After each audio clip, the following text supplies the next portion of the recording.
Tandaan mo sana na kung sakaling ulanin ka ng napakaraming mga pagsubok, gawin mong payong ang panalangin at ipagkatiwalang ibulong sa hangin yung mga hiling na gusto mong mangyari.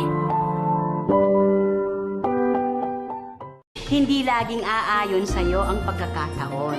Minsan pakiramdam mo, yung mga ayaw mo, yun ang mga nangyayari. Yung bang parang sinusubukan talaga kung hanggang saan ang pasensya mo.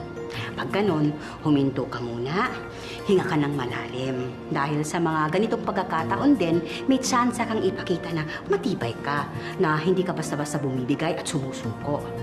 Dahil alam mong pagkatapos ng pagsubok, yung hinihintay mo namang swerte ang kasunod.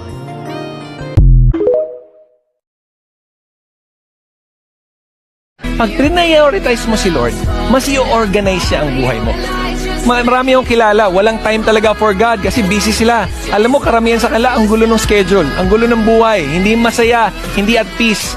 Pero yung mga taong pinaprioritize si Lord, yung mga taong nag-spend time sa Kanya, yun yung mga taong nakaka-experience ng peace niya. Yun ang mga taong nakaka-experience ng joy niya. Yun ang mga taong mas na-organize yung life. Yun ang mga tao na talagang mas binibless ni Lord. Kaya it starts in the heart. Darating din yung araw sa tamang panahon. Ibibigay din sa'yo, higit pa sa mga hinihiling mo. Basta magtiwala ka lang palagi.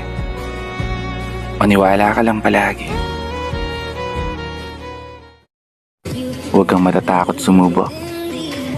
Dahil ang pagkatalo ay parte ng pagkatuto. Na sa bandang huli, ang tagumpay ay para lamang sa mga taong hindi marunong sumuko.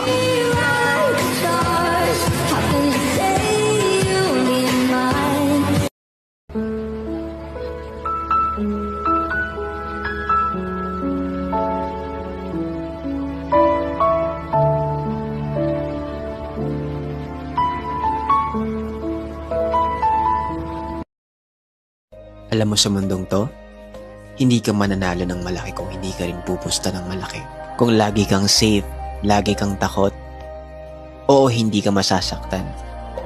Pero hindi ka lalaki. Kasi paano mo manalaman na kaya mo kung hindi ka susubok? So kung may gusto ka talaga, baka oras na para pumusta ka ng buo. Kasi minsan yung pinakamalaking talo, yung hindi ka sumubok.